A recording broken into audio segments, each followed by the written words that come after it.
रूसी रक्षा मंत्रालय का कहना है कि इस हफ्ते अब तक युद्धग्रस्त शहर मारिउपोल में अजोवस्टल संयंत्र में लगभग 1000 यूक्रेनी लड़ाकों ने आत्मसमर्पण किया है। रूसी सैनिकों ने 19 अप्रैल को संयंत्र पर धावा बोला था और इसके बड़े क्षेत्रों को नष्ट कर दिया था। हालांकि रूसी सैनिकों की भारी संख्या के बावजूद यूक्रेन के सैनिक कई दिनों तक डटे रहे। दरअसल इससे पहले खबरें थीं कि यूक्रेन ने अपने लड़ाकों को अपनी जान बचाने का आदेश दिया और कहा कि रूसी सैनिकों का मुकाबला करने का उनका मिशन अब पूरा हो गया है। यूक्रेन में चल रही भीषण जंग के बीच दुनिया के शीर्ष परमाणु वैज्ञानिकों ने न्यूक्लियर बम को लेकर चेतावनी दी है। वैज्ञानिकों ने कहा है कि अगर व्लादिमीर पुतिन ने पहले परमाणु बम का इस्तेमाल किया तो अमेरिका समेत नाटो देश यूक्रेन में मौजूद रूसी सैन्य ठिकानों पर रणनीतिक एटम बम गिराने से परहेज नहीं करेंगे। उन्होंने कहा कि इससे दुनिया में परमाणु महायुद्ध का खतरा पैदा हो जाएगा।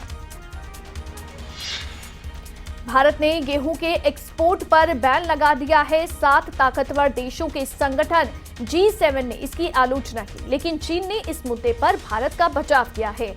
भारत के इस फैसले का समर्थन करते हुए चीन ने G7 देशों के रवैये पर ही सवाल खड़े किए हैं। भारत के विरोध देश माने जाने वाले चीन ने गेहूं के मुद्दे पर समर्थन कर चौंका दिया है। आमतौर पर चीन भारत के पक्ष में कम ही खड़ा नजर आता है। पाकिस्तान में ग्वादर और श्रीलंका में हम्बनटोटा बंदरगाह बनाकर हिंद महासागर में भारत को घेरने की कोशिश करने के बाद अब चीन बंगाल की खाड़ी में भी ऐसी ही हरकत करने की तैयारी में है। म्यांमार के बंदरगाहों पर चीन अपनी एक्सेस बना रहा है, जिससे वो हिंद महासागर में भारत को घेरने का प्रयास कर सकता है। म्यांमार के यंगून पोर्ट से चीन के यूनान प्रांत के लिए कार्गो रन सफलतापूर्वक पूरा हो गया है। चीन वीडियो लिंक के माध्यम से ब्रिक्स देशों के विदेश मंत्रियों की बैठक की मेजबानी करेगा, जिसमें विदेश मंत्री एस जयशंकर 5 सदस्यीय समूह के अपने समकक्षों के साथ हिस्सा लेंगे। ये जानकारी एक शीर्ष चीनी अधिकारी ने बुधवार को दी। रूस के यूक्रेन पर आक्रमण के बाद से ब्रिक्स विदेश मंत्रियों की ये पहली बैठक है। इस बैठक की अध्यक्षता चीन के स्टेट काउंसलर और विदेश मंत्री वांग यी करेंगे।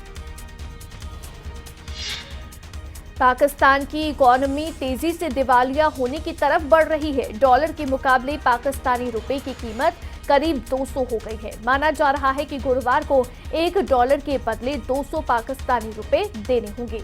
इसके साथ ही डॉलर की ब्लैक मार्केटिंग भी तेजी से बढ़ रही है और सरकार इसे रोक पाने में नाकाम साबित हुई है। सरकार ने लग्जरी और गैर जरूरी आइटम्स के इंपोर्ट पर सख्ती से बैन करने का ऐलान किया है। पाकिस्तान की कराची यूनिवर्सिटी में पिछले महीने हुए आत्मघाती बम हमले के बाद से देश में रह रहे चीनी नागरिकों की सुरक्षा का मुद्दा चर्चा में है। चीन सरकार ने पाकिस्तान में रह रहे चीनी नागरिकों की सुरक्षा को वरीयता देते हुए वहां से अपने सभी शिक्षकों को वापस बुलाने का फरमान जारी किया था, जिसके बाद से चीनी नागरिकों के देश लौटने का सिलसिला शुरू हो गया है। नॉर्थ कोरिया में किम जोंग उन ने tight pant, skinny jeans, coloured hair, piercing और लेदर जैकेट पर बैन लगा दिया है। किम ने फॉरेन कल्चर को खतरनाक जहर बताया। ये कोई पहली बार नहीं है जब रोजमर्रा की चीजों पर तानाशाह किम जोंग ने फरमान जारी किया हो। नॉर्थ कोरिया के सुप्रीम लीडर किम जोंग अक्सर अजीबोगरीब फैसले लेते रहते हैं। इन नियमों को न मानने की सजा कई बार मौत भी होती है। उत्तर कोरिया ने गुरुवार को 2,62,270 संदिग्ध कोविड-19 मामलों की सूचना दी थी, जिससे देश का टोटल केसलोड अब 20 लाख के करीब पहुंच गया। देश अपनी नाजुक अर्थव्यवस्था को भी और बिगड़ने से रोकने की कोशिश कर रहा है, लेकिन यहां कोरोना का प्रकोप आधिकारिक तौर पर रिपोर्ट किए जाने से भी बदतर हो सकता है। ऐसा इसलिए है क्योंकि देश में वायरस परीक्षण और अन्य स्वास्थ्य देखभाल संसाधनों की कमी है।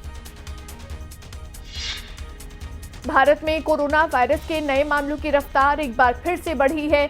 पिछले 24 घंटे में कुल 2364 नए कोरोना केस सामने आए हैं, तो वहीं 10 मरीजों की कोरोना से मौत हुई है, जिसके बाद कोरोना के कुल एक्टिव मामलों की संख्या 15,419 तक पहुंच चुकी है। पिछले कुछ दिनों के मुकाबले 19 मई को कोरोना के ज्यादा मामले दर्ज किए गए हैं।